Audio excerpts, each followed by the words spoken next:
Bago tayo magumpisa mga chong, pakilike muna na tong video dahil malaking tulong na iyan sa ating munting channel. Wala itong ang big man ng Blackwater Bossing, walang iba kundi itong si Troy Rosario ay usap-usapan na kukunin muli ng TNT upang mas lalo pang palakasin ang kanilang lineup next season. Pero ayon naman sa mga insiders, hindi sa TNT Tropang Giga mapupunta itong si Troy Rosario kundi sa NLEX Road Warriors dahil ang interesado talang kunin ng TNT ay itong big man ng NLEX na si Brandon Roser.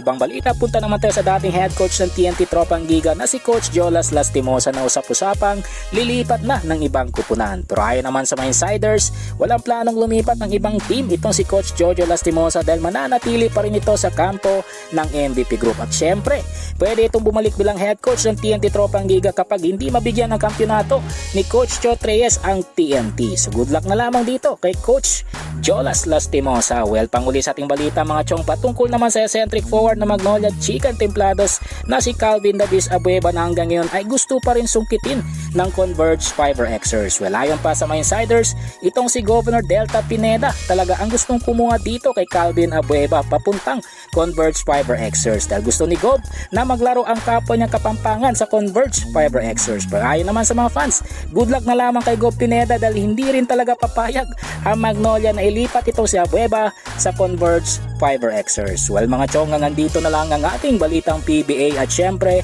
huwag kalimutan mag-subscribe at i-like itong video bilang pagsuporta. So this is Channel B once again, I'm out.